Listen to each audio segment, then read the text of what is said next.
Today I am going to attempt to draw my life. And this little stick figure guy is me. My mom and dad were both pretty young when I was born, at 20 and 22 years old. Now, I was an extremely fat newborn baby, and I kind of look like an old man with a receding hairline, so luckily they still loved me for some reason. Anyway, my parents' relationship didn't work out and they split up when I was 2 years old, but luckily I was so young it didn't really affect me. Growing up, I was the shyest kid in the world. I would cry whenever anyone would take a picture of me or even compliment me.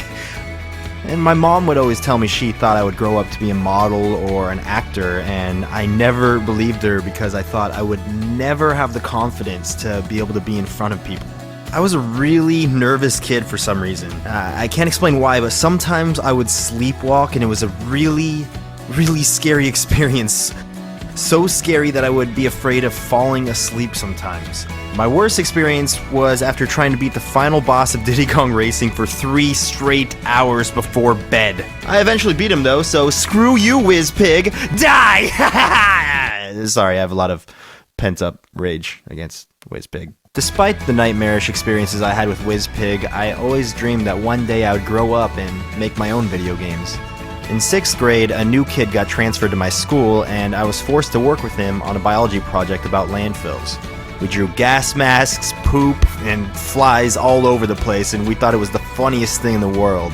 That kid's name was Ian, and with our shared sense of humor, we became friends. My dad got me my first computer when I was 13.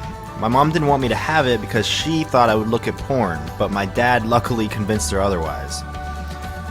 Little do they know, my mom was right, and I did look at it a lot. So, sorry if you're watching this, Mom. I really hope my mom doesn't watch this. Anyway, I'm really glad they let me keep the computer, though, because I would sit in my room for hours every day designing websites, learning Photoshop, and just teaching myself how to edit all sorts of things. While I was in high school, my family wasn't doing too well. My mom has extreme agoraphobia, meaning she gets panic attacks really easily. So she never learned how to drive a car, and she had to stay at home because it was the only place where she didn't get a panic attack. And I guess panic attacks are genetic or something because I actually get them all the time myself.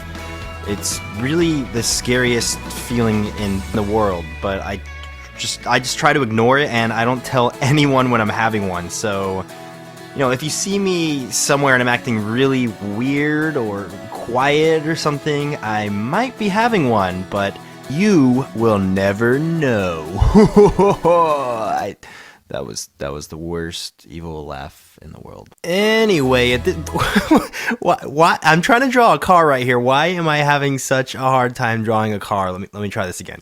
At this point in my life, my grandma would normally drive me to the grocery store, and I would get groceries for my family, which includes my 2 younger brothers.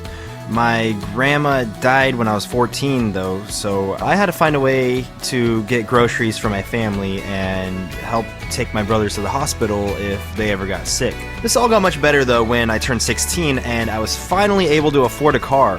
Yeah, a 1989 Ford Probe. Woo, yeah, oh god, a Probe? Why would they name it that?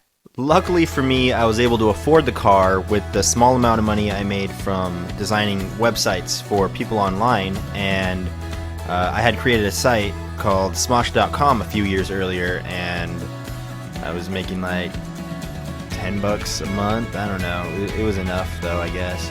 I was still a really shy kid and never really had a best friend until late in high school when that kid, Ian, I mentioned earlier, bummed rides off me to get home from school.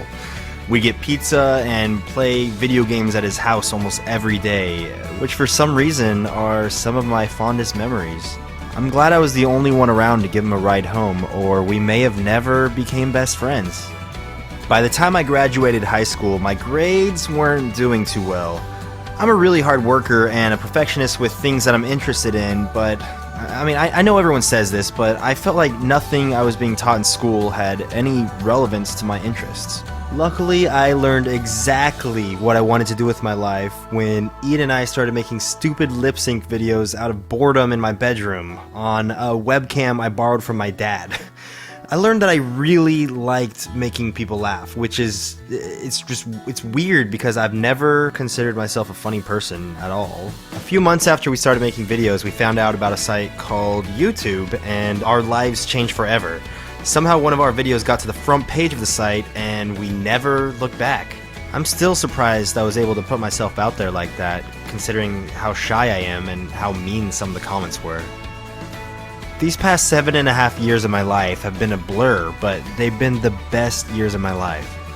About 2.5 years ago, I traveled to LA to host a YouTube contest. While I was there, I randomly decided to go to a party with some friends where I happened to meet the most beautiful girl. I swear my heart skipped a beat when I first saw her. We ended up talking the entire night and we had so much in common. Little did I know I would somehow convince her to be my girlfriend only a month later. Just kidding, of course I knew. I'm a smooth talker with the ladies. Not really.